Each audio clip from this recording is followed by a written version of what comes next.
ஆண்டுக்குள்ளே நாம் நுழைந்திருக்கிறோம். என்னை ஊழியத்திற்கென்று அழைத்திருந்தார். அவர் அந்த ஊழிய அழைப்பை அவர் உறுதிப்படுத்தினார். வேதாம கல்லூரியிலே படிக்கும்படி செய்தார். எனக்கு திருமணமாகி ரெண்டு குழந்தைகள் பிறந்த பிறகு நான் போய் வேதாம கல்லூரிக்கு சென்றேன். வேதாம கல்லூரிக்கு போயிட்டு அந்த வேதாம கல்லூரியிலே நான் படித்தேன். 3 ஆண்டுகள் படித்தேன். என் பிள்ளைகள் அங்கே படித்து கொண்டிருந்தாங்க. நான் பள்ளிக்கூடத்தில் படித்தார்கள். நான் வேதாம கல்லூரியில் படித்து கொண்டிருந்தேன். அப்படி கடவுள் வழி நடத்தினார். பெரிய பெரிய அற்புதங்களை செய்தார். யாருன்னே தெரியாதவர்கள் மூலமாகலாம் கூட கடவுள் எனக்கு பேர் உதவிகளை செய்தார், பொருளாதார உதவிகளை செஞ்சார். அங்கே நான் படிக்கும்பொழுது பார்த்திங்கன்னா நான் போக்குவரத்து செலவிற்கு, அப்புறம் குடும்பத்தை நடத்தணும், நிறைய சவால்கள், பொருளாதாரத்தில் பெரிய பெரிய சவால்கள், எல்லா சவால்களையும் கர்த்தரை நம்பி நான் அந்த சவால்கள் எல்லாம் ஜெயித்தேன். பாருங்க, கடவுளை கெட்டியாக பிடிச்சுக்கொண்டேன். நான் அவருடைய வார்த்தையை ரொம்ப கெட்டியாக பிடிச்சு கொண்டேன். கர்த்தர் அப்படிப்பட்ட ஒரு அற்புதங்களை என்னோட வாழ்க்கையில் செய்தார். தினந்தோறும் அற்புதங்களை செய்தார், ஏராளமான அற்புதங்களை செஞ்சார். அது பிற்பாடு என்னோட பிள்ளைகள் பள்ளிக்கூடத்தை முடிச்சுட்டு கல்லூரி படிப்புக்காக சென்றார்கள். அப்பொழுதும் நான் வேதாம கல்லூரியில் தான் படித்து கொண்டிருந்தேன். ஊழியத்தை ஆரம்பிக்கவே இல்லை. ஒரு பெரிய ஒரு சபையில் ஒரு மிகப்பெரிய தேவ மனிதனோடு இணைந்து நான் ஊழியத்திலே அவரோடு இணைந்து உதவி ஊழியனாக பணிபுரிந்து வந்தேன். அப்பவும் கூட கடவுள் உதவி செய்தார். பிள்ளைகளோட காலேஜ் ஃபீஸ் எல்லாம் கட்டுறதுக்கு உதவி செய்தார். கடைசியில் 8 ஆண்டுகளுக்கு முன்னதாக நான் அந்த வேலையை ரிசைன் பண்ணிட்டு கடவுள் ஊழியத்துக்கு அழைக்கிறார். நான் போய் திருச்சபையை ஆரம்பித்து ஆக வேண்டும் என்று சொல்லி திருச்சபையை இங்கே ஆரம்பிக்கிறதுக்காக நான் யோசித்து கொண்டிருந்தேன். அப்படி ஜெபித்து கொண்டிருந்த பொழுது பாஸ்டர் ஹியூபர்ட் ஜோசப் என்பவர் அவர் பார்த்தீங்கன்னா இந்த திருச்சபையை நீங்கள் பார்க்க முடியுமா அப்படின்னு சொல்லி கேட்டார். எனக்கு யாராவது ஒருத்தர் வேணும் இந்த சபையை எடுத்து நடத்துறதுக்கு அப்படின்னு சொல்லி அவர் என்னிடத்துல கேட்டுக்கொண்டார். சரி, நான் பார்க்கலாமா அப்படின்னு கேட்டேன். தாராளமாக வாங்கன்னு. அவர் எனக்கு ரொம்ப நீண்ட நாள் நண்பர். அவர் நான் பார்த்தேன்னா எல்லாமே ஆயத்தமாக இருந்தது. இந்த திருச்சபையும் ஆயத்தமாக இருந்தது. ஊழியத்தை ஆரம்பிக்க வேண்டியது தான். அப்போ அவர்கிட்ட நான் கேட்டேன், பாஸ்டர் இந்த சர்ச்சை நானே எடுத்து நடத்தட்டுமா அப்படின்னு கேட்டேன். அவர் சொன்னார், நீங்கள் எடுத்து நடத்தினா எனக்கு ரொம்ப ரொம்ப சந்தோஷம் அப்படின்னு சொல்லி அவர் எனக்கு பெரிய பெரிய உதவிகளை செய்தார், பொருளாதார உதவிகளை செஞ்சார். அவர் எனக்கு ரொம்ப ஒரு பக்கபலமாக இருந்தார். பல ஆண்டுகள் அவர் எங்கள் திருச்சபைக்கு என்னை பலப்படுத்தினார். பல வார்த்தைகள் மூலமாக, வசனங்கள் மூலமாக அவர் எனக்கு உதவி செய்தார். பண தேவைகள் எல்லாம் கூட பல நேரங்களில் அவர் உதவி செஞ்சார். எனக்கு ரொம்ப ஒரு சப்போர்ட்டிவாக இருந்தார். அவருடைய மனைவி, அவருடைய பிள்ளைகள் எல்லாம் எங்களுக்கு ரொம்ப உறுதுணையாக இருந்தார்கள். அது பிற்பாடு பார்த்தீங்கன்னா ஊழியத்தில் தனியாக காலடி எடுத்து வச்சு நான் கொஞ்சம் கொஞ்சமாக நடக்க ஆரம்பித்தேன். எப்படி ஒரு குழந்தை முதல்ல கர்ப்பம் தரிக்குது, அதுக்கப்புறம் அது பிறக்குது, அப்புறம் கொஞ்சம் கொஞ்சமாக அது உணவு உட்கொள்ளுது, கொஞ்சம் கொஞ்சமாக வளர ஆரம்பிக்குது, தவழ ஆரம்பிக்குது, நடக்க ஆரம்பிக்கிறது, ஓட ஆரம்பிக்கிறது, அப்புறம் முழு வளர்ச்சி அடைகிறது. அதுபோல் இந்த திருச்சபையானது உருவாகி கொஞ்சம் கொஞ்சமாக ஆட்கள் வர ஆரம்பித்தார்கள். அப்படியே வந்தாங்க பாருங்க. கிட்டத்தட்ட 80லேருந்து 100 பேருக்குள்ளே இந்த சபைக்கு வந்தார்கள். அதுக்கப்புறம் பார்த்திங்கன்னா மிகப்பெரிய ஒரு சவால் கொரோனா, அந்த ஒரு சவால், அதெல்லாம் முடிஞ்சு மறுபடியும் இந்த சபையை ஆரம்பித்து இப்படி வெற்றிகரமாக நம்ம 8 ஆண்டுகளாக நடத்தி கொண்டு வருகிறோம். பல உதவிகளை பல நேரங்கள் ஆண்டவர் எனக்கு செஞ்சிருக்கிறார். சொல்லவே முடியாது பாருங்கள். சொன்னால் இன்றைக்கெல்லாம் நாளை பூரா சொல்லிகிட்டே இருக்கணும். அவ்வளோ பேர் உதவிகளை செஞ்சார். இப்போவும் அவர் செய்து கொண்டே வருகிறார். அநேகருக்கு என்னோட கரங்கள் மூலமாக உதவிகளை செய்யும்படி ஆண்டவர் என்னை உபயோகப்படுத்தினார். பல விடுதலைகளை ஆண்டவர் கொடுத்தார். பலருக்கு சுகத்தை கொடுத்தார். பலருக்கு வாழ்க்கையில் ஒரு பெரிய விடிவெளி நட்சத்திரமாகிய கர்த்தராகிய இயேசு கிறிஸ்துவை கொடுக்க அவர் எனக்கு பேர் உதவி செய்தார். அவர் இன்றைக்கும் அவர் ஜீவிக்கிறவராக இருக்கிறார். இன்றைக்கும் எனக்கு உதவி செய்து கொண்டே வருகிறார். அது மட்டும் இல்லை, 2022 இன்னொரு மிகப்பெரிய ஒரு சவாலை நான் சந்தித்தேன். 2 முறை பார்த்திங்கன்னா நான் மரித்து போகக்கூடிய சூழ்நிலைக்கு நான் தள்ளப்பட்டேன். மார்ச் 5ஆம் தேதி நான் ஒரு ஊழியத்துக்கு சென்று திரும்பி கொண்டு இருக்கிறேன். அங்கே போய் சுவிசேஷ ஊழியத்தை செஞ்சுட்டு நான் திரும்பி கொண்டு இருக்கும்பொழுது திடீர்னு என்னோட வண்டிக்கு முன்னாடி குறுக்க ஒரு மாடு ஓடி வந்துடுச்சு. ஒன்றுமே பண்ண முடியல. அந்த மாட்டு மேலே அப்படியே ஏற்றி கீழே விழுந்து அப்படியே தேய்ச்சிட்டு போயிட்டு இருக்கேன் பாருங்க. எனக்கு இந்த தலையிலலாம் அடிபட்டு ஒரு 10 ரூபாய் நாணயம் அளவுக்கு ஓட்ட விழுந்து ரத்தம் அப்படியே வெளியே வர மாதிரிலாம் இருந்தது. ஆனால் நான் அந்த நேரத்தில் ஒரு கீழே விழுந்து ஒரு 30 அடி 25-30 அடி நான் இழுத்துன்னு போகப்பட்டேன் வண்டியோடு கூட. எல்லாரும் என்ன நினச்சாங்க தெரியல, 5 செகண்டில் 5 நிமிஷத்தில் இல்லை 5 செகண்டில் நான் ஏஞ்சி நின்றுட்டேன். நான் எவ்வளோ ஒரு அற்புதம். ரோடு ஆக்சிடென்ட்டு, அந்த ரோடு ஆக்சிடெண்ட்டில் கடவுள் என்னை காப்பாற்றினார். பரிசுத்த ஆவியானவர் அவர் எனக்கு ஒரு பெரிய ஒரு ஏர் பேக் மாதிரி செயல்பட்டு எனக்கு எந்த ஒரு மேஜர் அடிகளும் இல்லாதபடி என்னை பாதுகாத்தார். அங்கேருந்து எழுந்தேன், வண்டியை ஸ்டார்ட் பண்ணேன். அங்கேருந்து நேராக என்னோடய வீடு வரைக்கும் நானே வண்டியை ஓட்டிகிட்டு வந்தேன். அது ஒரு பெரிய ஆச்சரியமாக இருந்தது எனக்கு. நான் யோசிச்சு பார்க்குறேன், வீட்டிலலாம் ஒன்றுமே சொல்லவே இல்லை, ஏன்னா சொன்னால் பயந்துருவாங்கன்னு சொல்லிட்டு. அது ஒரு பெரிய ஆபத்திலிருந்து கர்த்தர் என்னை பாதுகாத்தார். 2022 ஆண்டு மார்ச் மாதத்தில் 5ஆம் தேதி இரவு அந்த மாதிரி இருந்தது. அது ஒரு சனிக்கிழமை. மறுநாள் திருச்சபைக்கு வந்து ஆராதனை நடத்தணும். என்ன பண்ணுறதுன்னே தெரில. அந்த நேரத்தில் என்னோட மனைவி பிள்ளைகள்லாம் கண்டிப்பாக ஹாஸ்பிட்டல் போயே ஆகணும் அப்படின்னு சொல்லி வலுக்கட்டாயமாக என்ன ஹாஸ்பிட்டல் கூட்டின்னு போனாங்க. நான் வேணாம் எனக்கு ஒன்றும் ஆகலை அப்படின்னு சொல்லி தைரியமாக சொன்னேன். ஆண்டவர் என்னோட கூட இருக்கிறாரு அப்படின்னு.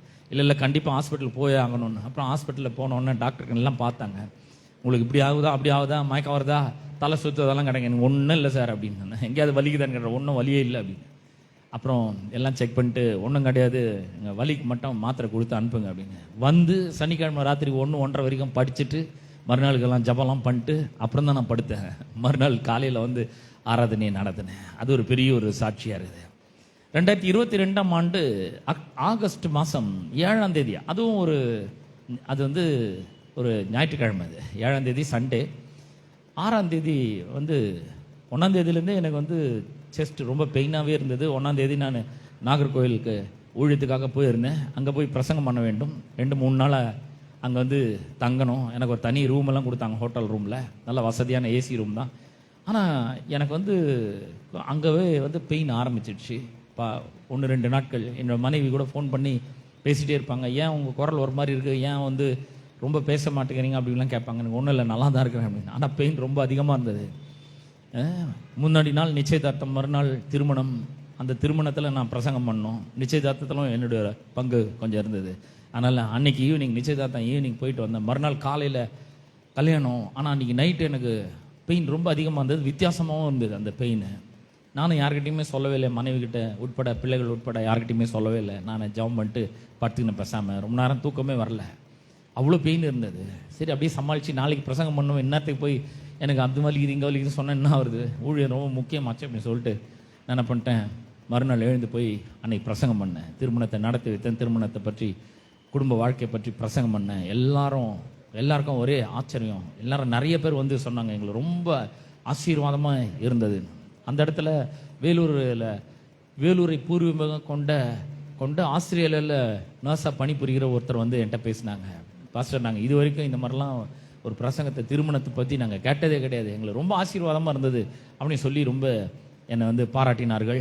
அதெல்லாம் பெற்றுக்கொண்டு மறுபடியும் ரூமுக்கு வந்தேன். ரூமுக்கு வந்து அங்கேருந்து நான் மறுபடியும் ஊழியத்தை முடிச்சுட்டு நான் வீட்டுக்கு வரேன். அப்போவும் எனக்கு வந்து பார்த்தீங்கன்னா நல்ல வலி. வெள்ளிக்கிழமை இங்கே காலையில் இங்கே வந்தேன். அன்றைக்கி என்னோடய மகளோட பிறந்த நாள். மறுநாள் சனிக்கிழமை நைட் ஃபுல்லாக எனக்கு ரொம்ப அதிகமான பெயின் இருந்தது. காலையில் 2:30 மணிக்கு 3 மணிக்கெல்லாம் எழுந்து உட்காந்து நான் ஜெபம் பண்ணேன். நைட்டு தூங்குறதுக்கும் ரொம்ப லேட் ஆகிடுச்சு. அப்புறம் ஒரு 5 மணி போல் என்னோடய மனைவி எழுந்த உடனே கேட்டாங்க, ஏன் ஒரு மாதிரி இருக்கீங்க? இங்கே ஒன்றும் இல்லை, நான் நல்லா தான் இருக்கேன். ஏன்னா எங்கே ஏதாவது சொன்னாக்கா நம்ம சர்வீஸ் நான் கேன்சல் பண்ணலாம் சொல்லுவாங்கன்னு சொல்லிட்டு நான் பாட்டு கிளம்பி வந்துட்டேன். வந்துட்டு அந்த வலியோடவே இங்கே ஆராதனை நடத்தினேன். ரொம்ப ஒரு மாதிரி இருந்தது. வீட்டுக்கு போன உடனே வலி போகவே இல்லை. டாக்டர் கன்சல்டேஷன் பண்ணேன். தெரிஞ்ச டாக்டர் ஒருத்தர் ஜான் அப்படின்னு சொல்லிட்டு உங்கள் எல்லாருக்கும் தெரியும். இங்கே வந்து நமக்கு மிஷினரி பணிகள் எல்லாம் அவர் செய்து இருந்தார். அவர்கிட்ட வந்து ஃபோன் பண்ணி சொல்லியிருந்தாங்க. அப்போ அவரும் வந்து அவைலபிளாக இல்லை. அவர் ஃபோன்லேயே வந்து சொன்னார், இசிஜி எடுத்து எனக்கு அனுப்புங்கன்னு. மத்தியானம் நான் போய் இசிஜி எடுத்து அவருக்கு அனுப்பினேன். ஓரளவுக்கு நார்மலாக தான் இருக்குது, ஒன்றும் பயப்பட தேவையில்லை அப்படின்னு சொல்லிட்டாங்க. ஆனால் பெயின் எனக்கு போகல. திரும்ப வந்து நான் படுத்துக்கணும் பாருங்க. அந்த இசிஜி எடுத்துகிட்டு வரும்பொழுது அதிகமான பெயின். அப்புறம் ஒரு மாதிரி டிஃப்ரெண்ட்டாக இருந்தது. என்னுடைய நடவடிக்கைலாம் வித்தியாசமாக இருந்தது. எனக்கு கேட்கும் திறன்லாம் கொஞ்சம் கொஞ்சமாக அப்படியே கம்மியாச்சு. கண்ணெல்லாம் இருட்டிடுச்சு. எதிர்க்கிற எதுவுமே தெரியவே இல்லை. கேட்கும் திறன்லாம் குறைவாச்சு. எல்லாம் சத்தமாக தான் பேசுகிறாங்க, எனக்கு சரியாக கேட்கல. எங்கேயோ கணத்துலேருந்து பேசுகிற மாதிரி இருந்தது. டயர்டில் நான் வந்து படுத்துட்டேன். அப்புறம் ஒரு 7:30 மணி இருக்கும். நான் எழுந்து மனைவிட்ட பசிக்குதுன்னு சொன்னேன். ஏன்னா மதியானம் சாப்பிடல. நான் பசிக்குதுன்னு சொன்னோன்னே என்னோடய மனைவி சொன்னாங்க, நான்வெஜ்ஜெல்லாம் சாப்பிடாதீங்க, ஏற்கனவே உங்களுக்கு ஜீரணம் ஆகலை, கஷ்டப்பட்டுட்டு இருக்கீங்க, வலி எடுக்குதுன்னு சொல்லிட்டு. அதனால் ஒரு டம்ளர் கஞ்சி தண்ணி மட்டும் கொடுத்தாங்க, சுடக்கஞ்சி மட்டும் கொடுத்தாங்க. சரி கொடுன்னு வாங்கி குடிச்சிட்டு உட்காந்தேன். உடனே டாக்டர் ஜான் கால் பண்ணி அங்கிள் எப்படி இருக்கீங்க அப்படின்னு கேட்டார். அவர் மறந்துட்டு இருந்தாருன்னா நானும் போய் சேர்ந்துருப்பேன். ஆனால் அவர் ஃபோன் பண்ணி கேட்டோன்னா பெயின் இருக்கா அப்படின்னு கேட்டார். ஆமாம் இருக்குன்னு. சரி வாங்க கிளம்பி எங்கள் வீட்டுக்கு வாங்க அப்படின்னு. சரி நாங்கள் நேராக அவங்க வீட்டுக்கு போனோம். மறுபடியும் ஃபோன் பண்ணி இல்லை வரும்பொழுது இன்னொரு இசிஜி எடுத்துன்னு வாங்க அப்படின்னாங்க. நாங்களும் போய் கடலாம் தேடினோம், எங்கேயுமே ஹாஸ்பிட்டலில் திறக்கலை. சண்டே நைட்டுன்றதுனால எல்லாமே பூட்டி இருந்தது. சரி நேரம் அவங்க வீட்டுக்கே போயிடலான்ட்டு அவங்க வீட்டுக்கு போனேன். அங்கே போன உடனே அவர் கொஞ்சம் நேரம் விசாரிச்சுட்டு உடனே மத்தியானம் வாங்கி வச்சுருந்த அந்த PAN40 இன்ஜெக்ஷன்லாம் போட்டு ஒரு 5 மினிட்ஸ் இங்கே இருங்க போகாதீங்க அப்படின்னு சொல்லிட்டு அவரும் அவரோட மனைவியும் என்கிட்ட அன்பாக பேசிகிட்டே இருந்தாங்க. அப்புறம் 5 நிமிஷம் கழித்து கேட்டார், அங்கிள் பெயின்லாம் சரியாயிடுச்சான்னு. இப்போ பரவாயில்லப்பா, ஓரளவுக்கு கம்மியாக இருக்குல்ல, இல்லை ஃபுல்லாக போயிடுச்சா இல்லையா அப்படின்னு கேட்டார். இல்லை போகல, கொஞ்சம் இருக்குது. உடனே மறுபடியும் அவர் ஹாஸ்பிட்டலைஸ் பண்ணணும் அப்படின்னு சொன்னார். அங்கே போயிட்டு இசிஜி எடுத்தேன். இசிஜி அப்புறம் அங்கேருந்து அனுப்பினா இசிஜி அப்நார்மல் வந்தது. அதுக்கப்புறம் எக்கோ டெஸ்ட் ஒன்று எடுக்கணும், வேறு ஏதோ ஒரு டெஸ்ட் ஒன்று, அது எக்கோ கிடையாது, வேறு ஏதோ ஒரு டெஸ்ட் எடுக்கணும் அப்படின்னு சொன்னார். அப்புறம் அந்த டெஸ்ட்டு 3/4 மணி நேரம் அவங்க ரிசல்ட் வர்றதுக்கு நீங்கள் வீட்டுக்கு போயிட்டு வாங்க அப்படின்னு சொன்னாங்க. நாங்கள் வீட்டுக்கு வந்துட்டோம். 1/2 மணி நேரத்தில் ஹாஸ்பிட்டலேருந்து கால் வந்தது, நீங்கள் இம்மீடியட்டாக பேஷண்ட்டை கூட்டின்னு ஹாஸ்பிட்டலுக்கு வாங்க அப்படின்னு. அதுக்குள்ளே டாக்டர் ஜான்னு சொன்னாங்க. உடனே அவரும் வந்துட்டார். அப்புறம் நான் மட்டும் ஹாஸ்பிட்டல் உள்ளே உட்காந்துருந்தேன். இவங்கெல்லாம் வெளியே நின்று ஏதோ பேசிகிட்டு இருந்தாங்க. ஏன் இவர் வெளியே நின்று பேசிகிட்டு இருக்கிறாரு? நானே எழுந்துச்சி நடந்து வந்து, என்ன ஜானி ஏதாவது பிரச்சனையாக? பிரச்சனைலாம் ஒன்றும் இல்லை அங்கிள், ஏறி உட்காருங்க, காரில் உட்காருங்க. அவர் கார் எடுத்துன்னு வந்தார், காரில் ஏறி உட்காருங்க. நைட்டு மட்டும் வந்து நான் என்னோடய சீனியர்கிட்ட பேசினேன். அவர் ஒரு ஹார்ட் ஸ்பெஷலிஸ்ட் தான் டாக்டர் ஜான். வந்து என்னோடய சீனியர் டாக்டர்கிட்ட நான் பேசினேன். நைட் மட்டும் உங்கள் அங்கிள் இங்கே கொண்டு வந்திருப்பா அப்படின்னு சொல்லியிருக்காரு, அப்சர்வேஷன் வைக்கலான்னு சொல்லிட்டு. என்கிட்ட ஒன்றுமே சொல்லவே இல்லை. தூக்கி காரில் போட்டு நேரம் ஒரு 15-20 நிமிஷத்தில் சிம்ஸ் ஹாஸ்பிட்டலில் கொண்டு வந்து அட்மிட் பண்ணிட்டார் பாருங்க.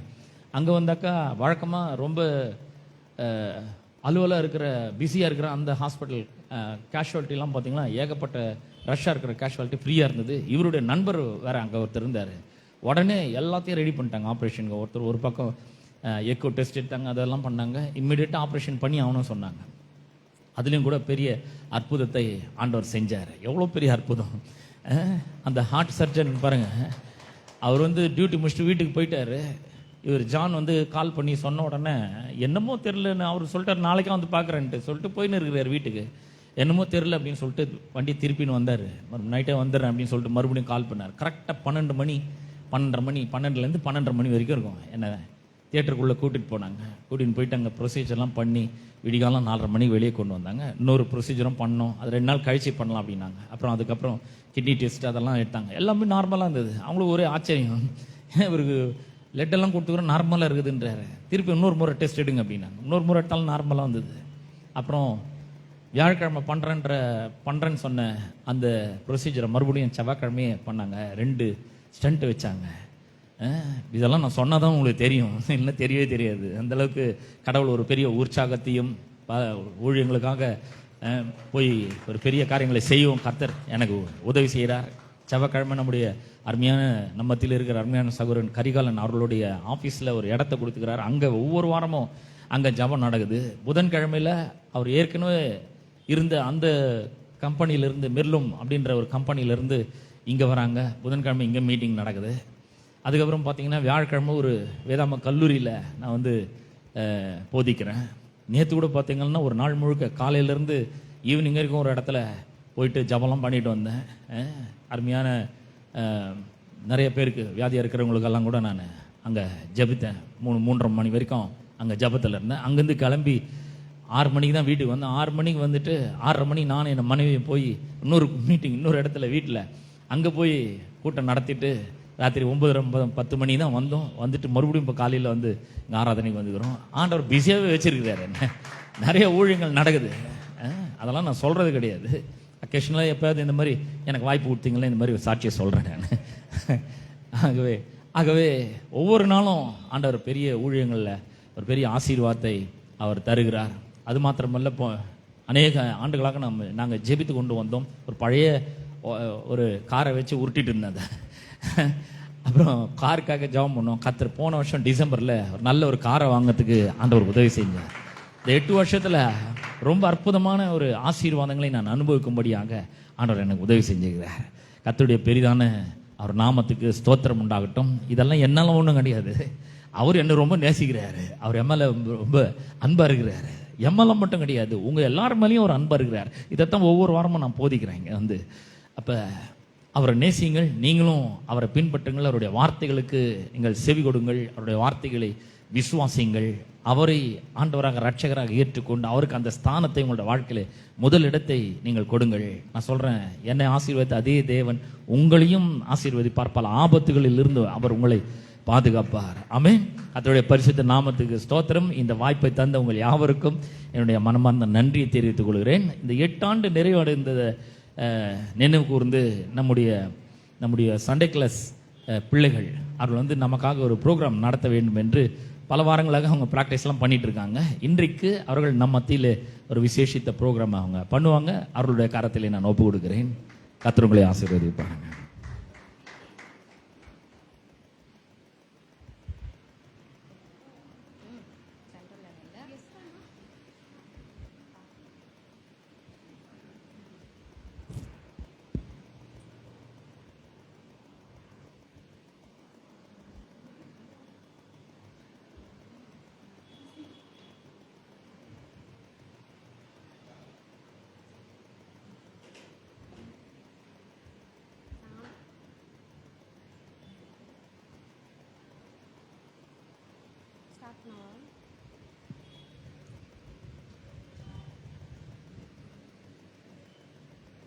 நிகரே இல்லா தேவன் நீர், இணை இல்லாத இனிமையும் நீர், இரக்கம் செய்யும் தகப்பன் நீர், இரக்கத்தின் ஐஸ்வர்யம் நீர்.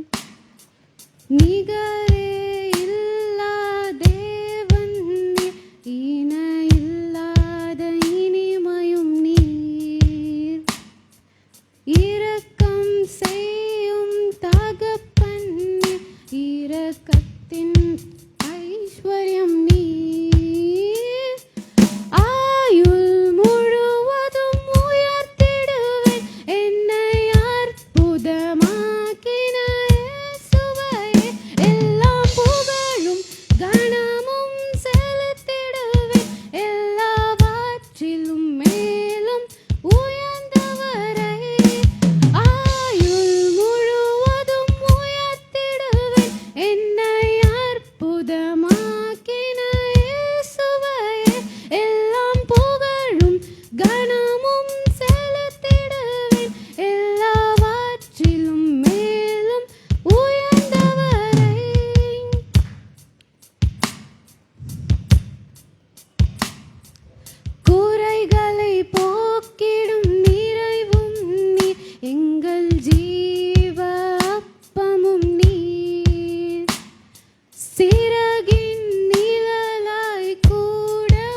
திருவடி நாளும்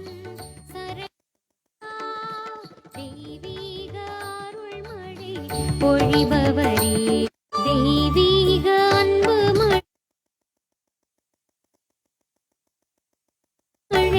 பொழிபவரே, உன் திருவடி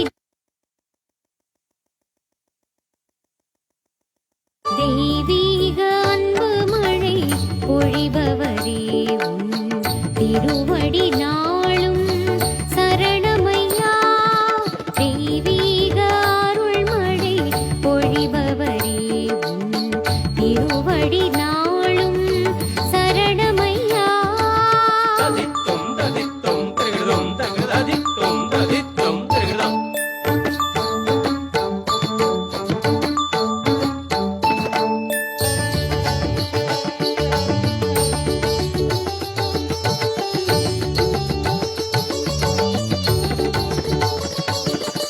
சாரி பகி பம பாமக மப சாரி பகி பம பா பாமக மக சக சனி சனி பாணி சக சனி சா.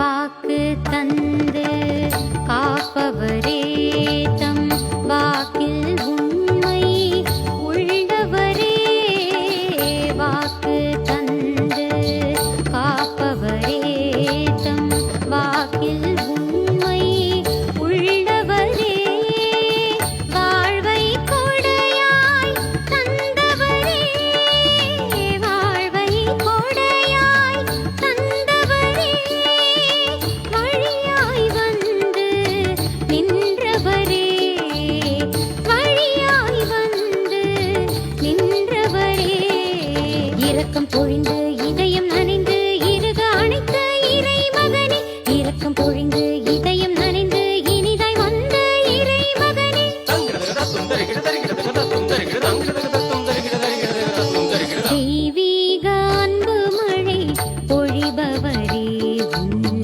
திருவடி நாளும் சரணமையா, ஐயா ஏசையா.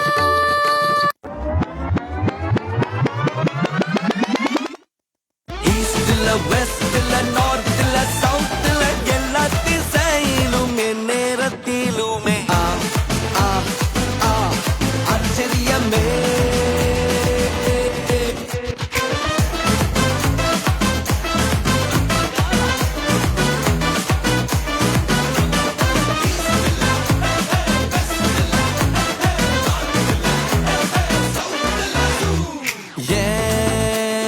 Morning and evening and afternoon எல்லாம் ஆச்சரியத்தால் அசந்திடுது என்னோட காலையும் மாலையும் மதியம் எல்லாம் ஆச்சரியத்தால் நிரம்பிடுது. நினைச்ச நன்மை எல்லாம் தேடி வருது, என்ன நாடி வருது, கைக்கூடி வருது. ஈஸ்ட்ல வெஸ்ட்ல நார்த்ல சவுத்ல எல்லா திசையிலும் என் நேரத்திலுமே ஆ ஆ ஆ ஆச்சரியமே. ஹே, காலம் நல்ல காலம், வியந்து வாழும் காலம், காலம் இது நம்ம காலம், வியந்து வாழும் காலம்.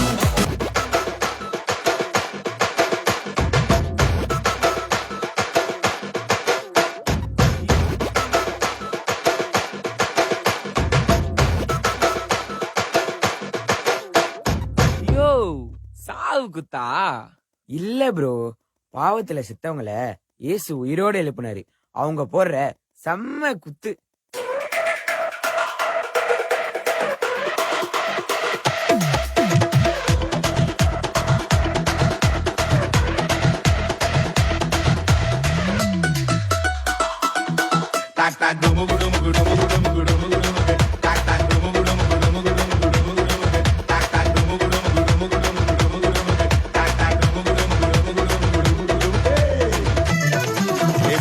ஆண்டவர்க்கு நமஸ்காரம் எங்க வாழ்க்கையெல்லாம் சொல்லிக்குவோம் அவர் வார்த்தையின்படி தூண்டில போட்டா மீன் வாய்க்குள்ள வெள்ளி பணம் இயேசு ஆண்டவர்க்கு நமஸ்காரம் எங்க வாழ்க்கையெல்லாம் சொல்லிக்குவோம் அவர் வார்த்தையின்படி தூண்டில போட்டா மீன் வாய்க்குள்ள வெள்ளி பணம் டாக் டாக் டுமுகு டுமுகு டுமுகு டுமுகு டுமுகு டுமுகு டாக் டாக் டுமுகு டுமுகு டுமுகு டுமுகு டுமுகு டுமுகு don't care அத பத்தி don't care okay okay okay இயேசு சொன்னா okay டாக் டாக் டுமுகு டுமுகு டுமுகு டுமுகு டுமுகு டுமுகு டாக் டாக் டுமுகு டுமுகு டுமுகு டுமுகு டுமுகு டுமுகு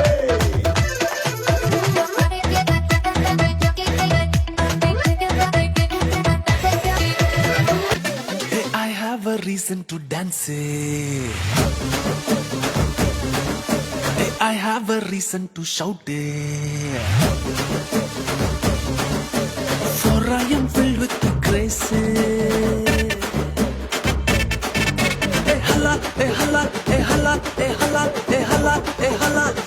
H-A-L-A-L, hala, hey, hala, hey, hala, hey, hala, hey, hala, hey, hala. H-A-L-A-L, hala, hey, hala, hey, hala, hey, hala, hey, hala, hey, hala.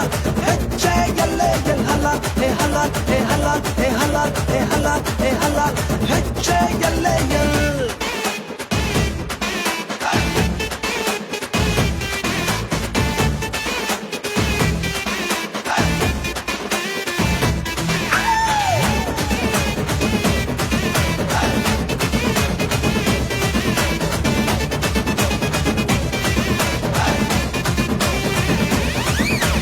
Once upon a time a sinner. Jesus made me the winner.